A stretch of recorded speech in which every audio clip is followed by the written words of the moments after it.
Hi friends, അസ്സലാമു അലൈക്കും. Welcome back our channel.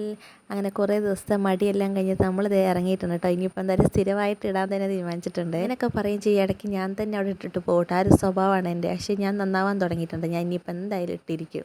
നമുക്ക് കണ്ടറിയാം. ഇതല്ലേ നിങ്ങൾ പറയുന്നത്. സത്യമായിട്ട് ഞാൻ നന്നായി, ഞാൻ എന്തായാലും ഇട്ടിരിക്കട്ടെ. എന്തെങ്കിലുമൊക്കെ ഇടുന്നില്ലെങ്കിൽ ഞാൻ എന്തായാലും നിങ്ങളെ അറിയിച്ചെങ്കിലും ഇരിക്കും.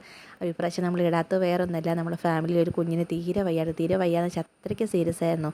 അപ്പോൾ ആ ഒരു ഇത് കാരണം നമുക്ക് ഇടാനുള്ളൊരു മൂടൊന്നും ഉണ്ടായിട്ടില്ല കേട്ടോ. അതാണ് ഞാൻ ഇടാണ്ടിരുന്നത്. എന്നൊക്കെ വരുമ്പോൾ വീഡിയോ ഇടാനുള്ള മനസ്സൊന്നും എനിക്കില്ല കേട്ടോ. അതാണ് എനിക്ക് വീഡിയോ ഇടാൻ തോന്നാതിരുന്നത്. അപ്പോൾ അതാണ് ഞാൻ ഇടയ്ക്ക് പിന്നെ അറിയിച്ചത് വീഡിയോ ഇനി കുറച്ച് ദിവസം കൂടെ ഉള്ളൂ എന്ന്. പക്ഷേ ഇപ്പോൾ കുറേ ദിവസം കഴിഞ്ഞ് 10-13 ദിവസമായി കുഞ്ഞ് ബോധാവസ്ഥയിൽ തന്നെ ആയിരുന്നു കിടന്നിട്ടുണ്ടായിരുന്നത്. അപ്പോൾ വിളിച്ചപ്പോൾ കുഞ്ഞ് കണ്ണൊക്കെ ചെറുതായിട്ടൊന്ന് തുറന്ന് അടയ്ക്കുന്നുണ്ട് എന്ന് കാണിച്ചിട്ടുണ്ടായിരുന്നു. അത് കേട്ടപ്പോൾ സമാധാനമായിട്ടുണ്ടായിരുന്നു കേട്ടോ.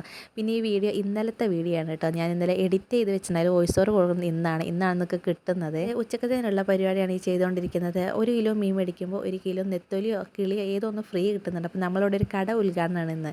മീൻ കട ഉദ്ഘാടനം ഇന്നലെ ഉദ്ഘാടനമായിരുന്നു. അപ്പോൾ അങ്ങനെ 100 രൂപയ്ക്കെങ്ങാണ്ട് മീൻ മേടിക്കുമ്പോൾ ഫ്രീ കിട്ടുന്നുണ്ട്. അപ്പോൾ ഒത്തിരി ഭയങ്കര തിരക്കായി എന്ന് പറഞ്ഞിട്ടുണ്ടായിരുന്നു. സൂചി കുത്താൻ ഇടണ്ടാവില്ല. ആ ഉള്ള റോഡ് സൈഡിൽ അത്രയും ആളുണ്ടായിരുന്നു മേടിക്കാനായിട്ട്. നല്ല ഫ്രഷ് മീനായിട്ട് ഒരുപാട് പേര് മേടിച്ചിട്ട് പോയിട്ടുണ്ടായിരുന്നേ. നമുക്കിത് എന്തായാലും 2 ദിവസത്തിനേ ഉണ്ടാവുള്ളൂ മീൻ. ഒരു ഒരാഴ്ച ഒന്നും നിൽക്കാനൊന്നും ഇല്ല. 2 ദിവസം, ഏറ്റവും അങ്ങേറ്റമായി 2 ദിവസമേ ഉള്ളൂ കേട്ടോ. അപ്പം ഞാൻ രസത്തിന് വേണ്ടി ചതച്ച് വെച്ചിട്ട് അപ്പോൾ ഉമ്മ പറഞ്ഞത് രസത്തിനാക്കണ്ട, നമുക്ക് മീൻ വെക്കാമെന്ന് പറഞ്ഞു. അപ്പോൾ ആ വെളുത്തുള്ളി ചതച്ച് ഞാൻ അങ്ങനെ നെത്തോലിയിലോട്ട് ഇട്ടിട്ടുണ്ട് കേട്ടോ. ഞാൻ പിന്നെ നെത്തോലി പൊരിക്കുമ്പോൾ മല്ലിപ്പൊടിയും കൂടെ മിക്സ് ചെയ്തിടാറുണ്ട്. ഉപ്പിട്ടൊന്ന് കഴുകിയെടുക്കും. പിന്നെ അതിൻ്റെ ചെതുമ്പലൊന്നും കളയുന്നില്ല. അപ്പോൾ ഉപ്പിട്ട് നല്ലപോലെ കുഴച്ചെടുത്തിട്ടാണ് 3-4 തവണ കഴുകിയെടുക്കും. പിന്നെ നല്ലപോലെ അങ്ങോട്ട് കുഴച്ച് ഫ്രിഡ്ജിലവിടെ കയറ്റിയിട്ടുണ്ട്. ഒരു അരമണിക്കൂർ വെച്ച് പിന്നെ പൊരിക്കാൻ എടുക്കാമല്ലോ. പിന്നെ അതേ കപ്പ മേടിച്ചിട്ടുണ്ടായിരുന്നു കേട്ടോ. ഉമ്മയുടെ മീൻ ബാക്കിയും കൂടെ വെട്ടിക്കൊണ്ടിരിക്കണം. അപ്പോൾ ഞാനപ്പോൾ അത് പൊരിക്കാൻ കൂട്ടിയിട്ട് കപ്പ ആക്കിക്കൊണ്ടിരിക്കുകയാണ് കേട്ടോ. കപ്പ കൂടുതൽ ആദ്യം ഇവിടെ മഞ്ഞപ്പൊടി ഇട്ട് തേങ്ങ ഒക്കെ ചേർത്തിട്ടാണ് വെക്കുന്നത്. അങ്ങനെ വെക്കുമ്പോൾ പിറ്റേ ദിവസത്തേന് വളിച്ച് പോകാറുണ്ട് കേട്ടോ. ഫ്രിഡ്ജ് നമ്മൾ ഓഫ് ചെയ്തിട്ടാലും ഒരു പശപ്പ് ഇങ്ങനെ ഫീൽ ചെയ്യും. അപ്പം ഞാനിതേ മഞ്ഞപ്പൊടി ഇട്ടാണ് വേവിക്കുന്നത്. അവിടെ ഉമ്മച്ചി ഇങ്ങനെ പറഞ്ഞു മഞ്ഞപ്പൊടി ഇട്ട് വേവിച്ചാൽ നല്ലതാണെന്ന് പറഞ്ഞിട്ട്. നമ്മൾ ഉള്ളി മുളകൊക്കെ എടുത്ത് മൂപ്പിച്ചാൽ മതി. അപ്പോൾ പിന്നെ അങ്ങനെയാണ് കുറേ നാളായിട്ട് വെക്കുന്നത്. അതാണ് പിക്കാക്കും ഇഷ്ടം കേട്ടോ. അപ്പോൾ അത് ഫിറോസും ബസ്സിലൊന്നും പോയിട്ടില്ല. അവർക്ക് പരീക്ഷ സ്റ്റാർട്ടായിട്ടുണ്ടല്ലോ. ഉച്ച കഴിഞ്ഞാൽ 2 പേർക്കും പരീക്ഷ. ഇച്ചുവിന് മാത്രമേ രാവിലെ ഉള്ളൂ. അപ്പോൾ ഇച്ചു രാവിലെ പോയി. ഇച്ചുവിനോട് ഓട്ടോ വിളിച്ച് വിടും. പിന്നെ ബസ്സിൽ സ്കൂളിൽ പോയിട്ട് ഉച്ചക്കാകുമ്പോൾ അവനെ കയറുന്നതിന് മുന്നേ ഇച്ചുവിനെ ഇങ്ങോട്ട് ഓട്ടോ വിളിച്ച് കയറ്റി വിടുകയാണ് ചെയ്യുന്നത് കേട്ടോ. അപ്പോൾ അവന്മാരുടെ അടുത്ത് പറഞ്ഞുകൊണ്ടിരിക്കുകയാണ് പരീക്ഷയ്ക്ക് സമയമായി എന്നൊക്കെ പറഞ്ഞിട്ട്. പിന്നെ ഇവിടുന്ന് കുറച്ചങ്ങോട്ട് പോയാൽ തന്നെ സ്കൂളിൽ പോയി ഇറങ്ങാൻ പറ്റും. ഓട്ടോയിൽ പോയാലും ഫിറോസിന് ഇവിടുന്ന് പോയാലും സ്റ്റാൻഡിൽ പോയിട്ട് അവിടുന്ന് ബസ് വിളിച്ചിട്ടാണ് പോകാനായിട്ട് കേട്ടോ. ഫിറോസിന് ഇച്ചിരി പാടാണ്, ഇച്ചിരി നടപ്പുണ്ട്. പക്ഷേ അവനായിട്ട് സെലക്ട് ചെയ്താണ് ആ സ്കൂൾ തന്നെ പഠിച്ചാൽ മതി എന്നിട്ട്. നമ്മളിവിടെ അടുത്ത് വേറെ സ്കൂളൊക്കെ ഉണ്ടായിരുന്നു. പക്ഷേ അവൻ അവിടെ നിന്ന് 7ാം ക്ലാസ് കഴിഞ്ഞ് ഇറങ്ങുന്നതിന് മുന്നേ അവൻ പറഞ്ഞിട്ടുണ്ടായി എനിക്ക് ഇന്ന സ്കൂളിൽ പോയാൽ മതിയെന്ന്. അങ്ങനെ അവിടെ പോയി അന്വേഷിച്ചു. സ്പോർട്സും കാര്യമൊക്കെ മെയിനായിട്ട് വേണമെന്നുള്ളതുകൊണ്ട് അങ്ങനെ അവനെ അവിടെ ചേർത്താട്ടോ. അവൻ്റെ ഇഷ്ടപ്രകാരം മാത്രം അവിടെ നിന്ന് ചേർത്ത്. ഇപ്പോഴും ഇങ്ങനെ നടന്നു പോകുന്ന കാര്യം പറയുമ്പോൾ നിൻ്റെ ഇഷ്ടത്തിനെ ചേർത്തില്ലേ എന്ന് പറയുമ്പോൾ പുള്ളി ഒന്നും മിണ്ടത്തില്ല കേട്ടോ. പിന്നെ ഇഷ്ടമാണ് ഇവിടുന്ന് ബസ്സിൽ കയറി പോകാനൊക്കെ കേട്ടോ. പിന്നെ അധികം ദൂരമൊന്നും ഇല്ല, അറിയുന്നത് ഒത്തിരി ലോങ് ഒന്നുമല്ല കേട്ടോ. എന്നാലും കുഴപ്പമൊന്നുമില്ല. അപ്പോൾ അത് നമ്മളെ കപ്പയെല്ലാം ഞാൻ കൊത്തിയെടുത്തിട്ടുണ്ട്. അപ്പോൾ കുക്കറിനകത്തിട്ടാണ് വേവിക്കുന്നത്. ചിലപ്പോൾ നേരത്തെ കപ്പ മേടിക്കുമ്പോൾ വേര് കപ്പാണ് കാണുമ്പോൾ കുഴപ്പമില്ലെങ്കിലും പക്ഷേ വെന്ത് കഴിയുമ്പോൾ കല്ല് പോലെ കിടക്കും. എത്രയായിട്ട് തിളപ്പിച്ചാലും. കാരണം ഗ്യാസ് തീരുകയും ചെയ്യും. അതുകൊണ്ട് ഉമ്മ കുക്കറിൽ ഇട്ടാൽ മതിയായിരുന്നു. ഉമ്മ വരുമ്പോൾ ഈ കുക്കറിലുള്ള പരിപാടിയിട്ട് ഞാൻ അല്ലെങ്കിൽ ചെരുവത്തിനകത്തിട്ട് വേവിക്കുക ചെയ്യുന്നത് കേട്ടോ. അപ്പോൾ ഉമ്മ മീൻ വെട്ടിക്കഴിഞ്ഞ് പോയി വെച്ചിട്ടുണ്ടായിരുന്നു. അപ്പോൾ ഞാനത് വേഗം കഴുകി മാറ്റിയിട്ടുണ്ട്. ചെറിയ അയിലാണ്, എന്നാലും ഒരുപാട് ചെറുതുമല്ല കേട്ടോ.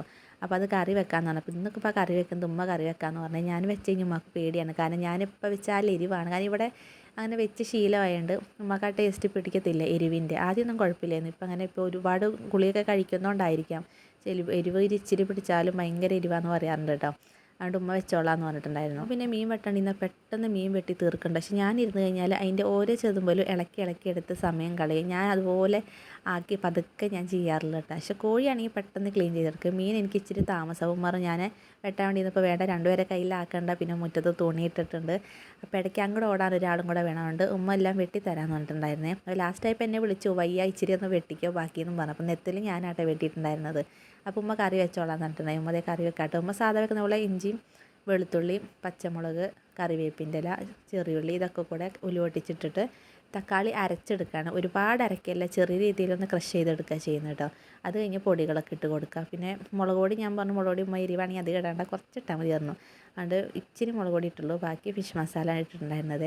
പിന്നെ ഇടയ്ക്ക് ഉപ്പേരിയൊക്കെ നമ്മൾ വെച്ചിട്ടുണ്ടായി, രാവിലെ വെച്ചിട്ടുണ്ടായി. അതെല്ലാം കഴിഞ്ഞിട്ടാട്ടോ ഞാൻ വീഡിയോ എടുക്കുന്ന കാര്യം ഇങ്ങനെ ആലോചിഞ്ഞിപ്പോൾ എടുത്ത കഴിഞ്ഞ് നീട്ടി പോയി കഴിഞ്ഞാൽ ശരിയാവത്തില്ല എന്ന് പറഞ്ഞിട്ട് അതിന് ഫസ്റ്റ് ഇന്നലെ എടുത്തുകൊണ്ട് ഇന്നലത്തെ എനിക്ക് വോയിസ് ഓവറൊക്കെ കൊടുക്കാൻ. പക്ഷേ എനിക്ക് ഇത്രയും ദിവസം ലാഗ് ആയതുകൊണ്ട് പിന്നെ ഇടാനൊക്കെ ഒരു മടിയും കാര്യമൊക്കെ ആയിട്ടാണ് ഇന്നലെ നമുക്ക് വീഡിയോ കിട്ടാതിരുന്നത്. വോയിസ് ഓവർ കൊടുക്കാനൊന്നും പറ്റാഞ്ഞിട്ട് പിന്നെ ഫോൺ പിടിച്ച് ഞാൻ അങ്ങോട്ടും ഇങ്ങോട്ടൊക്കെ നടക്കും വോയിസ് ഓവർ ഒന്ന് കൊടുക്കാനായിട്ട്. കാരണം എല്ലാവരും ഉള്ളപ്പോൾ എനിക്ക് വോയിസ് ഓവർ കൊടുക്കാൻ വലിയ ബുദ്ധിമുട്ടാട്ടോ, ഒച്ചയും ബഹളമൊക്കെ കാരണം.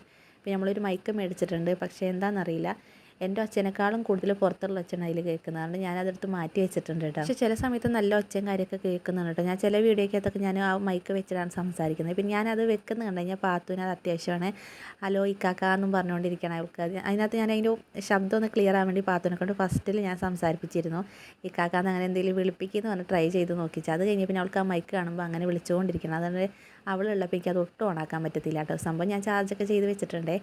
അങ്ങനെ അവിടെ എല്ലാം പാത്രങ്ങളെല്ലാം എടുത്ത് ക്ലീൻ ചെയ്ത് വെച്ചിട്ടുണ്ട്. മീനും കഴുകി വെച്ചിട്ടുണ്ട്. അപ്പോൾ റോസ് പോകാൻ വേണ്ടി സമയമായിട്ട് തിരക്ക് പിടിച്ചുകൊണ്ടിരിക്കുകയാണ് കേട്ടോ. കാരണം അവനവിടുന്ന് ബസ് കിട്ടണം. അപ്പോൾ എന്തെങ്കിലും തക്കാളി ചമ്മന്തിയൊക്കെ ഉണ്ടാക്കിയതാണെന്നും പറഞ്ഞിരിക്കുക. അപ്പോൾ പിന്നെ തക്കാളി ചമ്മന്തി ആവണ്ട ഇപ്പൊക്കെ അറിയാവുന്നിട്ട് വെയിറ്റ് ചെയ്തിരിക്കുക കേട്ടോ. പിന്നെ വലിയൊരു അലുവയാണ് ഉമ്മ കൊണ്ടുവന്നതിന് കഴിഞ്ഞ പ്രാവശ്യം വന്നപ്പോൾ. അത് ഞാൻ തന്നെ തിന്ന് തീർത്ത് ഇത്രയും ആക്കിയിട്ടുണ്ട്. പണ്ട് എനിക്ക് കറുത്തലുവയോടാണ് കൂടുതൽ ഇഷ്ടമുണ്ടായിരുന്നത്. പക്ഷേ ഇപ്പം എനിക്ക് കറുത്തലുവ അങ്ങനെ വലിയ ഇഷ്ടമൊന്നുമില്ല. ഇതിങ്ങനെ ഒട്ടി ഒട്ടി പിടിക്കുന്നതുകൊണ്ട് നല്ല രസമുണ്ട്. ജെല്ലുമിഠായി പോലെയുണ്ട്. അതുകൊണ്ട് ഞാൻ തന്നെ ഇരുന്ന് തിന്നട്ടോ. ഇപ്പോൾ ഒത്തിരിയായിട്ടും മധുരം ഭയങ്കരമായിട്ട് കഴിക്കുന്നത്. ചായ കഴി ഞാൻ അത്യാവശ്യം കുറച്ച് കഴിഞ്ഞപ്പോൾ ഇപ്പോൾ ഇതുള്ളതുകൊണ്ട് നല്ലപോലെ മധുരം ഞാൻ തിന്നുന്നുണ്ട്. ഇടയ്ക്കിടയ്ക്ക് മുറിച്ച് ഇങ്ങനെ കുഞ്ഞു കുഞ്ഞു കഷ്ണാക്കി ഇങ്ങനെ വെക്കും. എന്നിട്ട് ഞാൻ തന്നെ ഒരേ പണിയുടെ ഇടയിൽ ഇങ്ങനെ എന്തെങ്കിലും തിന്നുകൊണ്ടിരിക്കും. എനിക്ക് പണിയുടെ എന്തെങ്കിലുമൊക്കെ കഴിക്കുന്നത് ഭയങ്കര ഇഷ്ടമുള്ള പരിപാടിയാണ്. അതോടെ അത്രയും ഞാൻ തീർത്തുണ്ട്. പാത്തുവിന് കൊടുത്ത് പാത്തു അവിടെ കടിച്ചിട്ടിട്ടുണ്ടായിരുന്നു കേട്ടോ. ഈ നോക്കിക്കഴിഞ്ഞാൽ ചിലപ്പോൾ അവന് പരീക്ഷ എഴുതാൻ പറ്റത്തില്ലെന്ന് ഉറപ്പായിരുന്നു. അതുകൊണ്ട് വേഗം ഞാൻ ആ കുക്കർ ഇറക്കുന്നത് മാറ്റിയിട്ടുണ്ട്. അപ്പോൾ വേഗം ചട്ടി വെച്ചിട്ട് 2 തക്കാളിക്ക ചമ്മന്തി ഉണ്ടാക്കാമെന്ന് വെച്ചിട്ട് കേട്ടോ. എന്താണെന്നറിയില്ല, അല്ലെങ്കിൽ വെക്കുന്നതേ തിളയ്ക്കുന്നതാണ്. ഇത് എത്തിടയ്ക്ക് ഇങ്ങനെ തുറന്ന് നോക്കുന്നുണ്ടായിരുന്നു, പക്ഷേ തിളയ്ക്കുന്നേ ഇല്ല കേട്ടോ. ഇനിയിപ്പോൾ ഇത് ഇട്ട് കഴിഞ്ഞാലും ഉടനെ ഒന്നാവും എനിക്ക് തോന്നുന്നില്ല. അവന് പോകാൻ സമയമാവും. അതുകൊണ്ട് വേഗം തക്കാളി ചമ്മന്തി 2 മിനിറ്റ് മതി, പെട്ടെന്നാവുമല്ലോ തക്കാളിക്കല്ലേ.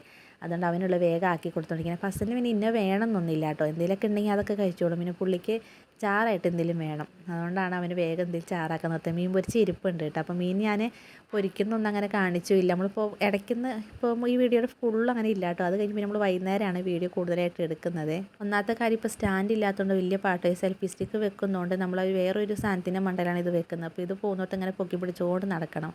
എല്ലാം കൊണ്ട് ഓരോരോ തടസ്സങ്ങൾ ഇങ്ങനെ വന്നുകൊണ്ടിരിക്കുക വീഡിയോ എടുക്കാനായിട്ട്. എന്തായാലും കുഴപ്പമില്ല, രണ്ടും കൽപ്പിച്ച് അങ്ങോട്ട് എടുക്കാമെന്ന് വെച്ചിട്ട് ഞാൻ എടുത്താണ് കേട്ടോ. അപ്പോൾ അത് കഴിഞ്ഞ് എല്ലാം കഴിഞ്ഞിട്ട് പാത്തു ഉറങ്ങാൻ വേണ്ടി നല്ല അലമ്പാണ്. അപ്പോൾ ഞാൻ എന്ത് ചെയ്ത് വേഗം കപ്പയും കൂടെ താളിച്ചെടുക്കാം. കാരണം ഇത് താളിക്കുന്ന ഉമ്മാക്ക് വലിയ വശമില്ല. അപ്പോൾ ഞാൻ തന്നെ ഇത് വെക്കാറ്. അപ്പോൾ വേഗം താളിച്ചുകൊണ്ടിരിക്കട്ടെ. ഒന്നുമില്ല, നമ്മൾ വെളുത്തുള്ളിയും ചെറിയുള്ളിയും കൂടെ നല്ലപോലെ ഇടിച്ചെടുക്കുക. കുത്തുമുളക് വേണമായിരുന്നു, പക്ഷേ ഞാനത് ഇടിക്കാൻ സമയം കിട്ടിയിട്ടുണ്ടായിരുന്നില്ല. വെളിച്ചെണ്ണയാണ് ഇതിൻ്റെ കൂടെ ഇടുന്നെങ്കിൽ നല്ല രസമാണ് കേട്ടോ. എൻ്റെ കയ്യിൽ വെളിച്ചെണ്ണ ഇല്ല. നമ്മളുടെ വെളിച്ചെണ്ണ ഞാൻ പറഞ്ഞില്ല, എണ്ണ കാച്ചി ഞാൻ എടുക്കുന്നതുകൊണ്ട് സൺഫ്ലവർ ഓയിലാട്ടോ കൂടുതൽ മേടിക്കുന്നത്. അതുകൊണ്ട് വെളിച്ചെണ്ണ ഇല്ലാത്തതുകൊണ്ട് അതങ്ങോട്ട് എടുത്തില്ല. പിന്നെ നല്ലപോലെ അങ്ങോട്ട് തുടച്ച് നല്ലപോലെ വെന്തിട്ടുണ്ട്. നല്ല കുഴമ്പ് പോലെ ആയി എടുത്തിട്ടുണ്ട്. പിന്നെ തേങ്ങ ഇട്ട് നല്ല രസമുണ്ടാവും. പക്ഷേ നമുക്ക് പിറ്റേ ദിവസത്തിന് എടുത്ത് വെക്കാൻ കൊള്ളത്തില്ല കേട്ടോ. നിങ്ങൾ തേങ്ങ ഇടഞ്ഞത്. അപ്പോൾ അത് നല്ലപോലെ ഇളക്കിയെടുത്ത് അടച്ച് നമ്മൾ സ്ഥലം വിട്ടിട്ടോ. അത് കഴിഞ്ഞ് നമ്മൾ ഫുഡ് അടിയൊക്കെ കഴിഞ്ഞിട്ടുണ്ടായിരുന്നു. അതൊന്നും വീഡിയോ എടുത്തിട്ടുണ്ടായിരുന്നില്ല. പിന്നെ വൈകുന്നേരം നേരത്തെ മഗ്‌രിബിൻ്റെ സമയം ആവാറായിട്ടുണ്ട് കേട്ടോ. അപ്പോൾ ബാക്കിയും കൂടെ മീൻ പൊരിച്ച് വെക്കാമെന്ന് വെച്ചിട്ട് ഇടയ്ക്കിടയ്ക്ക് ഗ്യാസ് ഇങ്ങനെ ഓണാക്കിക്കൊണ്ടിരിക്കുക. അപ്പോൾ ഞാൻ എന്ത് എല്ലാം കൂടെ പൊരിച്ച് മാറ്റാമെന്ന് വെച്ചിട്ട് ഇറങ്ങിയതാണ്. അതിനിടയ്ക്ക് കുറേയൊക്കെ അകത്തായിട്ടുണ്ട്. കുറേയൊക്കെ ഞാൻ അങ്ങനെ പെറുക്കി തിന്നുന്നുണ്ട്. കുഞ്ഞ് നെത്തലായിട്ട് നല്ല മൊരിഞ്ഞ് വരുമ്പോൾ നല്ല രസത്തിനായിട്ട് ചിപ്സ് തിന്നുന്ന പോലെ ഇങ്ങനെ തിന്നാം. പിന്നെ ഇവിടെ നിന്ന് അങ്ങോട്ട് നമ്മൾ വോയിസിൽ വേറെ എന്തെങ്കിലുമൊക്കെ ഒച്ച വ്യത്യാസമൊക്കെ വരും. വേറെ ഒന്നുമില്ല, പുറത്ത് നല്ല തകൃതിയായിട്ട് മഴ പെയ്തുകൊണ്ടിരിക്കുകയാണ്. അത് ഞാൻ പതുക്കെ സംസാരിച്ചു. ഇപ്പോൾ എനിക്ക് തന്നെ ഞാൻ പറയുന്നത് കേൾക്കുന്നില്ല. അതുപോലെ മഴ പെയ്തുകൊണ്ടിരിക്കട്ടെ. നല്ല ഒച്ചയുണ്ട്. നിങ്ങൾക്ക് എങ്ങനെ ഫീലായെന്ന് എനിക്ക് അറിയത്തില്ല കേട്ടോ. അങ്ങനെ അതെല്ലാം പൊരിച്ചെടുത്തുകൊണ്ടിരിക്കുക. അപ്പോൾ പാത്തു മഗ്‌രിബിൻ്റെ നേരമായപ്പോൾ ചെറുതായിട്ടൊന്ന് ഉറങ്ങിയിട്ടുണ്ട്. വേഗം പോയി എണീപ്പിക്കണം. നിസ്കരിക്കാൻ നിൽക്കാമെന്ന് പുള്ളിക്ക് ഭയങ്കര ഇഷ്ടമാണ്. കുഞ്ഞൊരു മക്കനൊക്കെ റെഡിയാക്കി കൊടുത്തിട്ടുണ്ട്. അതുകൊണ്ട് ഏത് ഉറക്കത്തിൽ നിന്ന് എണീറ്റാലും കരയില്ല. ആ ഒരു സംഭവം ഉള്ളതുകൊണ്ട്. അല്ലെങ്കിൽ എണീറ്റ് കഴിഞ്ഞാൽ ഇവിടെ വീട് തല കുത്തനെ മറിക്കും. അടങ്ങിയിരിക്കത്തേ ഇല്ല കേട്ടോ. പകൽ മൊത്തം നല്ല വെയിലായിരുന്നേ. ആ വെയിലിന് നമുക്ക് തുണിയൊക്കെ അത്യാവശ്യം ഉണങ്ങിയിട്ടുണ്ടായിരുന്നു. ഓടി ഇങ്ങനെ ചെറിയ രീതിയിൽ ചാറി വരും. ഉമ്മ പോയി പെറുക്കും. ഉമ്മ പിന്നെ വെയിൽ കാണുമ്പോൾ പിന്നെ എടുത്തിടും. ഇത് തന്നെ ഉമ്മ ഇങ്ങനെ വെയിൽ വരുമ്പോഴേക്കും എടുത്തിട്ടുണ്ട്. പക്ഷെ ഞാൻ അങ്ങനെ മെനക്കെടാറില്ല. എനിക്ക് പറ്റത്തില്ല അങ്ങനെ ഇടയ്ക്കിടയ്ക്ക് പോയി ഇറങ്ങാനായിട്ടുണ്ട്. ഞാൻ ഇറങ്ങാറില്ല കേട്ടോ. ഉമ്മ അങ്ങനെ നടന്നും പെറുക്കിയൊക്കെ കുറേ നല്ല മൊത്തത്തിൽ അങ്ങോട്ട് ഉണക്കി എടുത്തിട്ടുണ്ടായിരുന്നു കേട്ടോ. അപ്പോൾ മഗ്‌രിബൊക്കെ ആയപ്പോൾ നല്ല മഴയ്ക്ക് മൂടിയിട്ടുണ്ട്. നല്ല ഇടിച്ചു കുത്തി മഴയൊക്കെ വരാൻ നല്ലതുണ്ട് കേട്ടോ. ഇപ്പോൾ പിന്നെ നബിദിനൊക്കെ തുടങ്ങിയോണ്ട് നബിദിനത്തിൻ്റെ റിഹേഴ്സലും കാര്യമൊക്കെ ചെറിയ രീതിയിൽ സ്റ്റാർട്ടായിരുന്നു. അപ്പോൾ ഇച്ചു പാട്ട് പാടാൻ ബുക്കൊക്കെ ഉണ്ടായി. അതെല്ലാം മേടിച്ച് വെച്ചതാണ് കേട്ടോ. പിന്നെ ഇപ്പോൾ കുറച്ച് ദിവസമായിട്ട് ഇനിയിപ്പോൾ ഇത് തീരുന്നവരെ ഇതിൻ്റെ പുറകെ ആയിരിക്കും. പിള്ളേർ തിരക്കും കാര്യമൊക്കെ ആയിരിക്കും. സ്കൂളില്ലാത്ത സമയത്തൊക്കെ ആണെങ്കിലും ഇതിന് വേണ്ടി ഇങ്ങനെ നടക്കണ്ട. അപ്പോൾ നമ്മൾ നെത്തോലി ലാസ്റ്റത്തോടെ ഞാൻ ഇതിലോട്ട് എടുത്തിട്ടുണ്ട്. ഹോട്ടലിലൊക്കെ പോകുമ്പോൾ ഇത് നല്ല ക്രിസ്പി ആയിട്ട് ഞാൻ ആദ്യമായിട്ട് കഴിക്കുന്നത്. ഞങ്ങൾ ആലപ്പുഴയൊക്കെ പോയി വരുമ്പോൾ ഒരു ഷാപ്പിൽ കയറിയിട്ടുണ്ടായി. നമ്മൾ ഫുഡ് അടിക്കാൻ കയറിയതാണ്. ചോറ് മാത്രം കഴിക്കുക, ചോറും മീൻകറി അങ്ങനെയൊക്കെ ആദ്യമായിട്ട് അവിടെ കയറി കഴിക്കുന്നത്. അപ്പോൾ അങ്ങനെയൊക്കെ ഫാമിലിക്ക് കയറാൻ പറ്റുന്നത് അങ്ങനെയുള്ള ആ സെക്ഷനിലാണ് ഞങ്ങൾ കയറിയിട്ടുണ്ടായിരുന്നത്. അങ്ങനെ കയറി കഴിച്ചിട്ടുണ്ടായിരുന്നു. ഞാൻ ആദ്യമായിട്ടാണ് അത്രയും മുരിഞ്ഞ് കഴിക്കുക. എന്ത് ടേസ്റ്റാണെന്നല്ല, നല്ല രസമുണ്ടായിരുന്നല്ലോ. മുറാന്ന് കടിക്കാനുണ്ടായിരുന്നു. അത് കഴിഞ്ഞ് പിന്നെ എനിക്കിത് മുരിച്ചെടുക്കാൻ ഭയങ്കര ഇഷ്ടമാണ് കേട്ടോ. ഞാൻ അവിടുത്തെ കിട്ടുന്ന പോലെയൊക്കെയാണ് അരിപ്പൊടിയൊക്കെ ഇട്ടിട്ടാന്ന് തോന്നുന്നു അത്രയും മുരിഞ്ഞെടുക്കുന്നത്. ഇവിടെ പിന്നെ ഇക്കാക്ക് ഇഷ്ടമില്ല അത്രയും മുരിക്കുന്നത്. അതുകൊണ്ട് പിന്നെ ഞാൻ അങ്ങനെ മുരിക്കാറില്ലേ. അപ്പോൾ മീൻകറിയും തോരനൊക്കെ ഉച്ചയ്ക്ക് വെച്ചിട്ടുണ്ടായിരുന്നു കേട്ടോ. മീൻകറി പിന്നെ അങ്ങനെ വെച്ച് പിന്നെ അത് ഞാൻ കാണിച്ചിട്ടുണ്ടായിരുന്നില്ലല്ലോ. തോരനും പിന്നെ ഉമ്മ രാവിലെ അരിഞ്ഞ് വെച്ചിട്ടുണ്ടായിരുന്നു. അപ്പോൾ അത് ഞാൻ രാവിലെ സെറ്റ് ചെയ്തിട്ടുണ്ടായിരുന്നു കേട്ടോ. അപ്പോഴേക്ക് ഇതേ നല്ല കാറ്റോടുകൂടി മഴ അങ്ങോട്ട് തകൃതിയായിട്ട് പെയ്യുന്നുണ്ട് കേട്ടോ. അപ്പോൾ നമ്മൾ ഇന്നത്തെ കുഞ്ഞ് വീഡിയോ ഇത്രയുള്ളേ. അപ്പോൾ നമ്മുടെ ഫാമിലിയിൽ കുറേ കൂട്ടുകാർ കയറിയിട്ടുണ്ട് കേട്ടോ. ഒത്തിരി സന്തോഷമായി. പിന്നെയും നമ്മുടെ ഫാമിലി ഒരുപാട് പേര് കയറട്ടെ. അങ്ങനെ ഇതേ നമ്മൾ അടുക്കളയിൽ നിന്ന് കയറാൻ പോകാം കേട്ടോ. മുറി ചെന്ന് നോക്കിയപ്പോൾ പാത്തുമ്മ നല്ല ഉറക്കണി. ഞാൻ അവളെയും കൂടെ എണീപ്പിച്ചിട്ട് വേണം നമുക്ക് ബാക്കിയുള്ളതൊക്കെ നോക്കാനായിട്ട്. അപ്പോൾ പുതിയ കൂടെ ചാനൽ സബ്സ്ക്രൈബ് ചെയ്യാൻ മറക്കല്ലേ. നല്ലൊരു പിന്നെ കാണാൻ ബൈ ടാറ്റാ.